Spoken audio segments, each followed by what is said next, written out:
এখানে যারা প্রতিবাদ করতে এসেছিলেন পুলিশের লোকেরা তাদের সঙ্গে ব্যবহার করার সময় সেটা মনে রাখা উচিত যে তাদের যে ক্ষুব্ধ হওয়ার যথেষ্ট কারণ আছে। ল অ্যান্ড অর্ডার সিচুয়েশন এবং পুলিশ যেহেতু রাজ্য পুলিশের, তো রাজ্য পুলিশের দায়বর্তায় রাজ্য পুলিশ যদি ব্যর্থ হয় তাহলে সেটা শুধু রাজ্যের দুর্নাম হবে না, আমাদের সারা দেশের দুর্নাম হবে, দেশে বিদেশে আমাদের লোকে বদনাম করবে। তো এইটা যাতে না হয় সেটাও যারা ওখানে পুলিশের লোকেরা কথা বলে যারা প্রতিবাদ করতে এসেছিলেন তারা সকলকে তো ভেতরে নিয়ে যাবেন বা দেখা করানো যাবে না, তাদের কয়েকজন প্রতিনিধি নিয়ে গিয়ে স্মারকলিপিটা তারা ডেপুটি হাই কমিশনার বা তার কোনো প্রতিনিধির কাছে দিতেন এবং শান্তিপূর্ণভাবে এটা শেষ হতো। আমাদের রাজ্যের মাননীয় মুখ্যমন্ত্রী তথা পুলিশ মন্ত্রী মুসলমানদেরকে তিনি যেহেতু তারা অসচেতন পিছিয়ে পড়া তাদেরকে ক্রিমিনাল বানিয়ে দিচ্ছেন। মানে উনি নিজে বলছেন যে ওরা বেরোলে তোমরা সামলাতে পারবে, ওর মন্ত্রী বলছে আমরা টাইট দিচ্ছি। আরে হরগোবিন্দ দাস বা চন্দন দাস ওকে আপনার ওয়াকআপ বিল পাস করতে গিয়েছিল না, ও আপনার ওয়াকআপ বিলের আপনার আন্দোলন করছে তার বাধা দিতে গিয়েছিল, তারা বাড়িতে ছিল, এসে তাদেরকে মেরে দিলে। তবে আমি কলকাতা পুলিশে বছর দুয়েক ডিসি হেডকোয়ার্টার ছিলাম, তো সেই সময় সেখানে যারা ডিউটিতে পুলিশ থাকতেন আমরা সবসময় চেষ্টা করতাম যে একটা শান্তিপূর্ণ অবস্থানে আসে, যেটা আমি বললাম। কোনো অ্যাসেম্বলি যখন তাদেরকে কমান্ড করা হয় যে তোমরা এটা করো এটা করো না, তারা যদি কথা না শোনে তাদেরকে প্রথমে বেআইনি ঘোষণা করা হয় এবং বলা হয় যদি তোমরা যদি না শোনো তাহলে তোমাদের উপর বল প্রয়োগ করা হবে, এবং তারপরেও যদি না শোনে তখন বল প্রয়োগ করা হয়। তো যদি এই পদ্ধতিগুলো না করা হয়ে থাকে তাহলে অবশ্যই দুঃখের বিষয় আমাদের রাজ্যের পুলিশ শাসক দলের অঙ্গুল হেলনে চলে। তো শাসক দলের লোকেরা যা চান সেটা তারা করেন, কিন্তু পুলিশের চলা উচিত নিজস্ব বিবেচনায় যে এখন কি করা উচিত, সেই শাসক দলের হোক বিরোধী দলের হোক সকলের সঙ্গে সমান ব্যবহার করা উচিত। সেটা করলে পুলিশের এই দুর্নাম সমালোচনা কম হতো। দেখুন, আমাদের রাজনৈতিক দলগুলোর নেতারা দেশের কথা কম ভাবেন, লোকের কথা কম ভাবেন, যেন তেন প্রকারণে তারা ক্ষমতায় আসা এবং ক্ষমতায় টিকে থাকার কথা বেশি ভাবেন, যার ফলে এরকম গণ্ডগোল হয়। যদি এটা না হতো তাহলে এরকম গণ্ডগোল হওয়ার সম্ভাবনা কম হতো। তো এখানে বিরোধী দল চাইছেন যে শাসক দলকে ক্ষমতাচ্যুত করে তারা ক্ষমতায় আসুন, আর শাসক দল চাইছে যে বিরোধী দল যাতে কিছুতেই ক্ষমতা না আসতে পারে, আমরাই ক্ষমতা থাকি। তো এইটা করার জন্য যা তারা সেটা করতে চাইছে, তাতে লাভ হতে পারে লোকসানও হতে পারে, কিন্তু কিভাবে শান্তিটা বজায় রাখা যায় উভয় পক্ষের কেউ ভাবছে বলে আমার মনে হচ্ছে।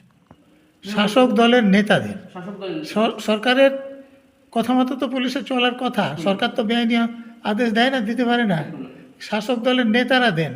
যিনি মুখ্যমন্ত্রী হয়ে পুলিশ মন্ত্রী হয়ে বসে আছেন তিনি শাসক দলের নেত্রীও বটে, তো তিনি শাসক দলের নেত্রী হিসেবে করাছেন, তিনি মুখ্যমন্ত্রী হিসেবে রাজ্যের স্বার্থে যেটা করা উচিত সেটা তার করা উচিত ছিল। তার মন্ত্রিসভা সিদ্দিকুল্লাহ চৌধুরী কী বলেছেন যে প্রথমে জেলাগুলোকে টাইট দিই, তারপরে কলকাতাকে দেখব। অর্থাৎ ওটা জেলাকে টাইট দেওয়া হচ্ছিল, আর তারপর মুখ্যমন্ত্রী কি বলেছিলেন যে যাদের বিরুদ্ধে তোমরা এসব বলছো তারা বেরোলে তোমাদেরকে সামলাতে পারবে, তার মানে মুসলমানরা বেরোলে ওদেরকে সামলানো যাবে না, এটা হচ্ছে মুখ্যমন্ত্রীর কথা। আমাদের দেশের আইন অনুসারে যারা করায় তাদের সমান সাজা হওয়া উচিত, কিন্তু পুলিশের লোকেরা তাদের বিরুদ্ধে প্রমাণ জোগাড় করেনি, তাদেরকে কোর্টে পাঠায়নি। আবারও বলছি যে পুলিশের লোকদের এটাও দেখতে হবে যে যারা প্রতিবাদ করছিলেন তাদের ক্ষোভের কারণ আছে, অতএব তাদের প্রতিবাদ করাটা সেখানে অন্যায় নয় তারা যদি শান্তিপূর্ণভাবে। অতএব পুলিশ মন্ত্রীর বিরুদ্ধে তার বিরুদ্ধে কোনো ব্যবস্থাই নেওয়া সম্ভব নয়, তিনি যা বলবেন পুলিশ মন্ত্রীকে সেটাই করতে হবে, নাহলে বলবেন যে আমি দিচ্ছি বের করে বিড়াল। পুলিশ যদি তদন্ত ঠিক করে না করে সাধারণ মানুষ কোথায় যাবে? কোর্টে যদি ঠিকমতো প্রসিকিউটররা বিচারে সাহায্য না করে তাহলে সাধারণ মানুষ কোথায় যাবে? যেখানে যাওয়ার কথা সেখানে যাচ্ছে। স্যার, বাংলাদেশ হাই কমিশনের সামনে যে উত্তেজনাপূর্ণ পরিস্থিতির সৃষ্টি হলো, এই বিষয়ে আপনার প্রাথমিক প্রতিক্রিয়া কী? দেখুন, কোনো নিন্দনীয় ঘটনা ঘটলে মানুষের তার প্রতিবাদ করা উচিত, এবং এখানে যারা প্রতিবাদ করতে এসেছিলেন পুলিশের লোকেরা তাদের সঙ্গে ব্যবহার করার সময় সেটা মনে রাখা উচিত যে তাদের যে ক্ষুব্ধ হওয়ার যথেষ্ট কারণ আছে। একই সঙ্গে আর একটা কথা মনে রাখতে হবে যে আমাদের দেশে যে কোনো এম্বাসি আছে কি কনসুলেট আছে কি হাই কমিশন আছে কি ডেপুটি হাই কমিশন আছে, সেগুলোর নিরাপত্তা দেওয়ার দায়িত্ব আমাদের দেশের, এবং ল অ্যান্ড অর্ডার সিচুয়েশন এবং পুলিশ যেহেতু রাজ্য পুলিশের, তো রাজ্য পুলিশের দায়বর্তায় রাজ্য পুলিশ যদি ব্যর্থ হয় তাহলে সেটা শুধু রাজ্যের দুর্নাম হবে না, আমাদের সারা দেশের দুর্নাম হবে, দেশে বিদেশে আমাদের লোকে বদনাম করবে। তো এইটা যাতে না হয় সেটাও যারা ওখানে পুলিশের লোক ছিলেন, প্রশাসনের অন্য কেউ থাকলে তাদের দেখা এবং তাদের নিরাপত্তাটা সুনিশ্চিত করা তাদের দায়িত্ব ছিল। তো এই দুটোর মধ্যে সব থেকে ভালো হতো যদি পুলিশের লোকেরা কথা বলে, যারা প্রতিবাদ করতে এসেছিলেন তারা সকলকে তো ভেতরে নিয়ে যাবেন বা দেখা করানো যাবে না, তাদের কয়েকজন প্রতিনিধি নিয়ে গিয়ে স্মারকলিপিটা তারা ডেপুটি হাই কমিশনার বা তার কোনো প্রতিনিধির কাছে দিতেন এবং শান্তিপূর্ণভাবে এটা শেষ হতো। যেটা হয়েছে সেটা কাম্য নয়। এইখানে স্যার শুভেন্দু অধিকারী তিনিও বলেছেন যে জল কামান বা টিয়ার গ্যাসের ব্যবহার করা যেত, বা যারা আন্দোলনকারী ছিলেন তাদের মধ্যে অন্যতম একজন তিনি বলছেন আমাদের সঙ্গে প্রথমে শান্তিপূর্ণভাবে কথা বললেও এই জিনিসটা পুরোপুরি মিটমাট করে নেওয়া যেত। কোথাও কি এইখানেই গলত রয়েছে? আমি তো বললাম যে দেখুন, আমি ওখানে সত্যিকার কী ঘটনা ঘটেছিল আমি জানি না, তবে আমি কলকাতা পুলিশে বছর দুয়েক ডিসি হেডকোয়ার্টার ছিলাম। তো সেই সময় সেখানে যারা ডিউটিতে পুলিশ থাকতেন আমরা সবসময় চেষ্টা করতাম যে একটা শান্তিপূর্ণ অবস্থানে আসে, যেটা আমি বললাম যে যারা বিক্ষোভ করতে এসছেন তারা তো প্রতিবাদ জানাতে চান, তো তাদের এই প্রতিবাদটা তারা যাতে জানাতে পারেন, যার কাছে জানাতে চান তার কাছে কয়েকজনকে নিয়ে যাওয়া, এবং যারা প্রতিবাদ জানাতে এসেছেন তারাও এতে রাজি হওয়া, এ দুটো হলে ভালো হয়। আমি জানি না প্রথমে লাঠিচার্জ করা যদি হয়ে থাকে সেটা ঠিক নয়, কারণ কোনো অ্যাসেম্বলি যখন তাদেরকে কমান্ড করা হয় যে তোমরা এটা করো এটা করো না, তারা যদি কথা না শোনে তাদেরকে প্রথমে বেআইনি ঘোষণা করা হয় এবং বলা হয় যদি তোমরা যদি না শোনো তাহলে তোমাদের উপর বল প্রয়োগ করা হবে, এবং তারপরেও যদি না শোনে তখন বল প্রয়োগ করা হয়। তো যদি এই পদ্ধতিগুলো না করা হয়ে থাকে তাহলে অবশ্যই পদ্ধতিগত ভুল, কিন্তু করা হয়েছে কিনা আমি জানি না। স্যার এইখানে কি পুলিশের সক্রিয়তা বেশি, যেটা বারবার উঠে আসছে, অন্যান্য জায়গার তুলনায় এই সমস্ত ইস্যুতে কি পুলিশ সক্রিয় বেশি দেখাচ্ছে? এখন দুঃখের বিষয় আমাদের রাজ্যের পুলিশ শাসক দলের অঙ্গলহেলনে চলে, তো শাসক দলের লোকেরা যা চান সেটা তারা করেন, কিন্তু পুলিশের চলা উচিত নিজস্ব বিবেচনায় যে এখন কি করা উচিত, সেই শাসক দলের হোক বিরোধী দলের হোক সকলের সঙ্গে সমান ব্যবহার করা উচিত। সেটা করলে পুলিশের এই দুর্নাম সমালোচনা কম হতো।